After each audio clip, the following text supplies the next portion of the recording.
Uma santa manhã, uma santa tarde, uma santa noite. O momento torna-se santo quando você se propõe a ouvir o audiobook do livro do Tratado da Verdadeira Devoção à Santíssima Virgem, por São Luís Maria Grion de Montfort. Audiobook 17, capítulo 3, figura bíblica da vida de consagrado, parágrafo 183. De todas as verdades que acabo de expor em relação à Virgem Santíssima e seus filhos e servos, o Espírito Santo nos oferece na Sagrada Escritura uma figura admirável na história de Jacó, que recebeu a bênção de Isaac, seu pai, devido ao engenho diligente de Rebeca, sua mãe. Ele, tal como nos é referida pelo Espírito Santo. Acrescentarei depois a minha explicação. 1. Narração bíblica de Rebeca e de Jacó, parágrafo 184. Esaú tinha vendido o direito de primogenitura a seu irmão Jacó. Vários anos mais tarde, Rebeca, mãe dos dois irmãos, que amava ternamente Jacó, assegurou-lhe esta primazia por meio de um santo expediente, todo cheio de mistérios. Isaac, sentindo-se muito velho, quis abençoar seus filhos antes de morrer. Chamou então Esaú, o filho que amava, e disse-lhe que fosse caçar alguma coisa para ele comer, a fim de, em seguida, lhe dar sua bênção. Rebeca avisou imediatamente Jacó do que se passava e mandou buscar 2 cabritos de um rebanho. Logo que esse os entregou à sua mãe, ela preparou-os para Isaque, já que sabia que ele gostava muito. Vestiu Jacó com as roupas de Esaú que ela guardava. Depois lhe cobriu as mãos e o pescoço com a pele dos cabritos, para que o pai, que era cego, julgasse pela pele das mãos que era Esaú, embora ouvisse a voz de Jacó. Efetivamente, Isaque ficou confundido ao ouvir-lhe a voz, que lhe pareceu ser a de Jacó, e mandou aproximar-se. Tendo-lhe apalpado as mãos cobertas de pelo, disse, abre aspas, na verdade, a voz é de Jacó, mas as mãos são de Esaú, fecha aspas. Depois de ter comido e de ter sentido ao beijar Jacó o odor das roupas, abençoou, abre aspas. Deus te conceda o orvalho do céu e terras fecundas, fecha aspas, e constituiu o Senhor de todos os seus irmãos, concluindo a bênção com estas palavras, abre aspas. Quem te amaldiçoar, seja também maldito, e quem te abençoar, seja também bendito, fecha aspas. Mal Isaque tinha acabado de pronunciar estas palavras, entrou Esaú, trazendo já preparado o que tinha apanhado na caça, para que o pai o abençoasse em seguida. Este santo patriarca ficou tomado de extrema confusão ao compreender o que se tinha passado, mas, longe de retratar o que fizera, confirmou, pois neste procedimento, já que nele reconhecia claramente o dedo de Deus. Então Esaú irrompeu em grandes brados, como nota a Escritura, e vociferando contra a fraude do irmão, perguntou ao pai se tinha só uma bênção. Notam neste ponto os santos padres que Esaú é a figura daqueles que, conciliando facilmente Deus com o mundo, querem gozar ao mesmo tempo das consolações do céu e da terra. Isaque, movido pelos gritos de Esaú, abençoou-o por fim, mas com uma bênção terrena e submetendo-o ao irmão. Concebeu Esaú, por isso, ódio tão profundo contra Jacó, que para matá-lo só esperava pela morte do pai. E Jacó não teria podido evitar essa morte se Rebeca, sua querida mãe, o não tivesse salvo pelas diligências e bons conselhos que lhe deu e que ele seguiu fielmente. 2. Esaú, figura dos réprobos. Parágrafo 185. Antes de comentar esta bela história, é necessário fazer notar que, no dizer dos santos padres e intérpretes da Sagrada Escritura, Jacó é figura de Jesus Cristo e dos predestinados. Esaú, por seu lado, é figura dos réprobos. Para verificar isso, basta examinar o procedimento de um e do outro. 1. Esaú, primogênito, era forte, de constituição robusta, sagaz e hábil no manejo do arco e na arte da caça. 2. Quase não parava em casa e, confiando apenas na sua própria força e engenho, trabalhava só fora de casa. 3. Não se preocupava muito em agradar a Rebeca, sua mãe, e nada fazia para se tornar agradável. 4. Era de tal maneira ávido e escravo da gula que vendeu o seu direito de primogenitura por um prato de lentilhas. 5. Era como Caim, muito invejoso em relação a seu irmão Jacó, a quem perseguia sem trégua. Parágrafo 186. Eis como se comportam diariamente os réprobos. 1. Confiam nas próprias forças e habilidades para os seus negócios terrenos, e quanto mais hábeis e iluminados são para as coisas da terra, tanto menos o são para as coisas do céu. Parágrafo 187. 2. Por isso, quase nunca habitam na própria casa, ou seja, no silêncio íntimo da sua consciência.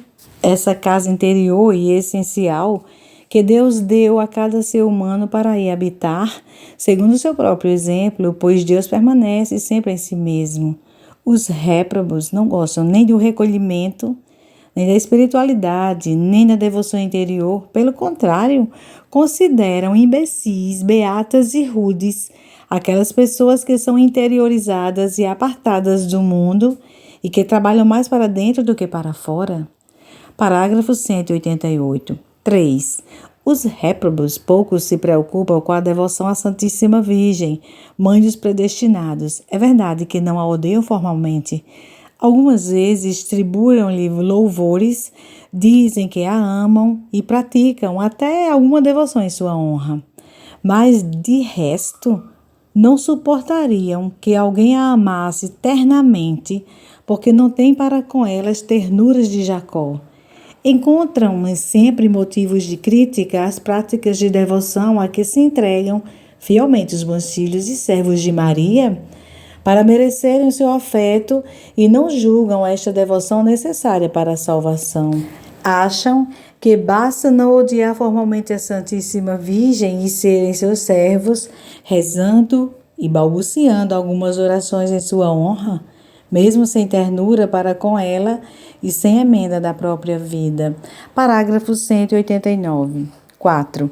Estes réprobos vendem o seu direito de primogenitura, ou seja, a possessão do paraíso, por um prato de lentilhas que são os prazeres da terra. Riem, bebem, comem, se divertem, jogam, dançam, etc., sem se preocuparem, como fez Esaú, de se tornarem dignos das bênçãos do Pai Celeste.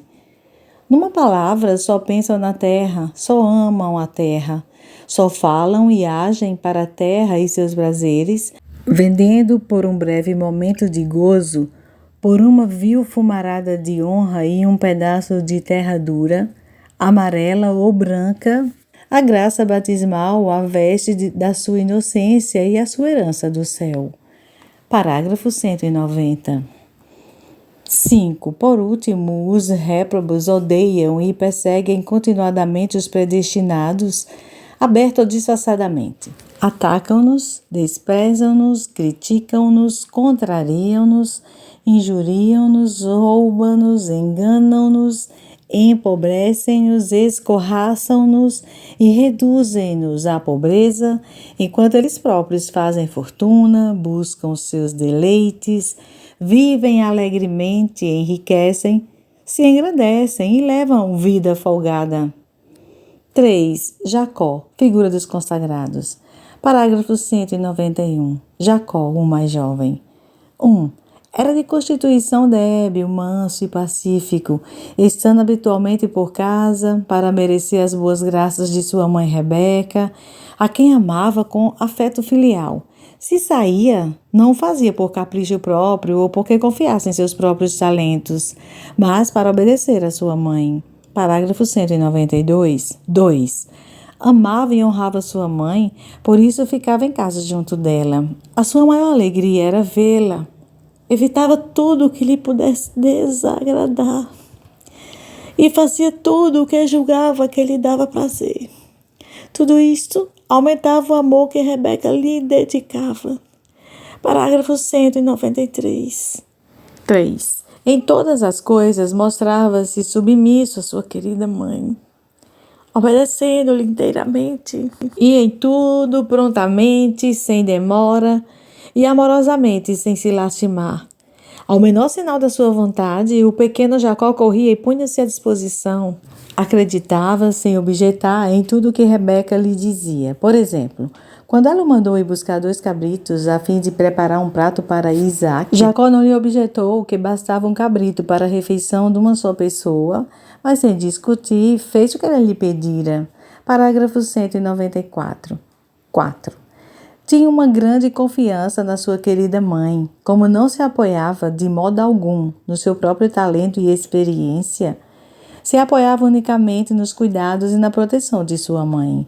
Chamava por ela em todas as necessidades e a consultava em todas as dúvidas. Por exemplo, quando lhe perguntou se em vez da bênção não receberia antes a maldição do pai, acreditou e confiou nela quando ela lhe disse que tomaria sobre si a maldição. Parágrafo 195. Finalmente imitava na medida de suas forças as virtudes que via em sua mãe.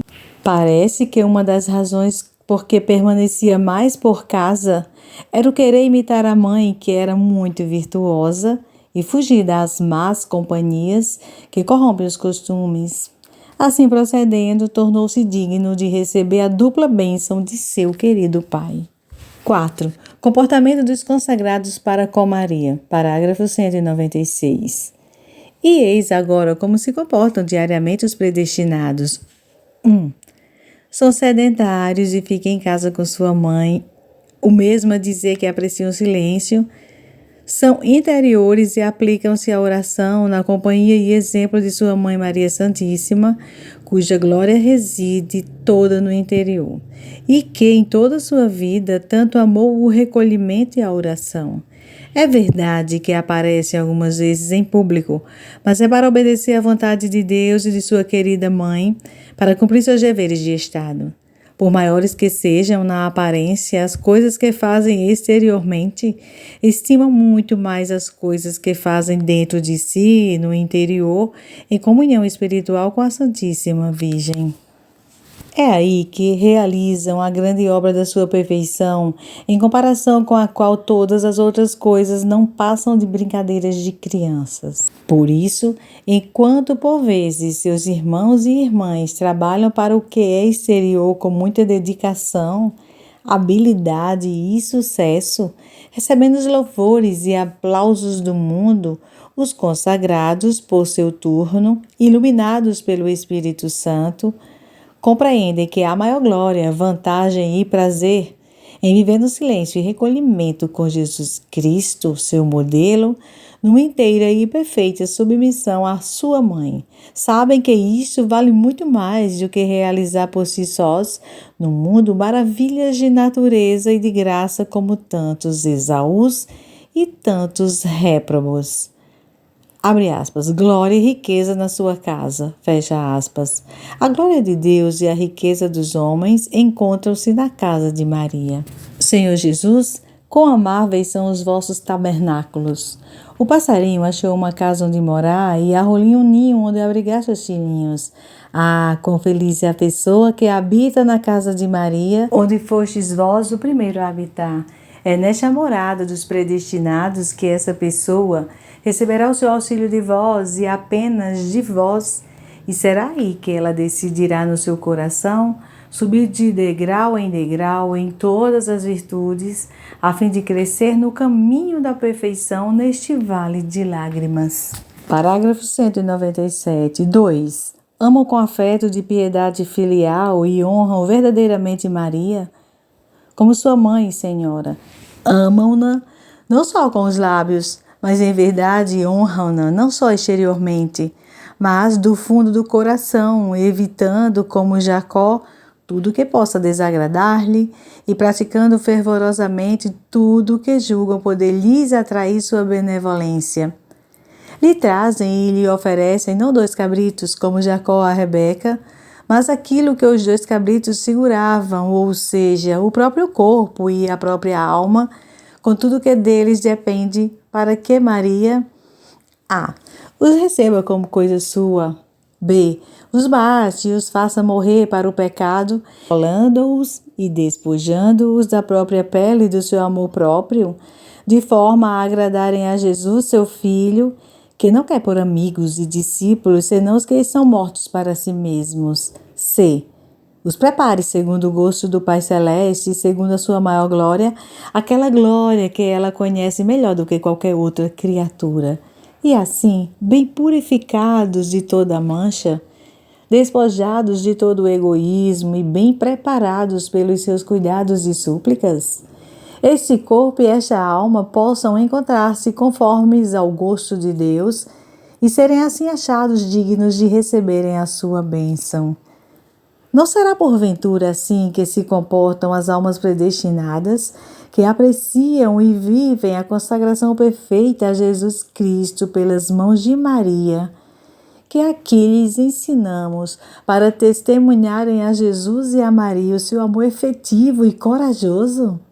É verdade que os réprobos repetem que amam Jesus e que amam e honram Maria, mas não chegam a oferecer-lhes o que possuem, nem lhes consagram o próprio corpo com os seus sentidos e a própria alma com as suas paixões, como fazem por seus turnos predestinados. E encerramos assim o audiobook do livro do Tratado da Verdadeira Devoção à Santíssima Virgem, por São Luís Maria Grignon de Montfort, dos parágrafos do 183 ao 197, dizendo, abre aspas, nem os olhos viram, nem os ouvidos ouviram, nem o coração do homem compreendeu, fecha aspas, as belezas, as grandezas e excelências de Maria, o mais sublime milagre da graça, da natureza e da glória. Se quereis compreender a mãe, diz um santo, procurar compreender o filho.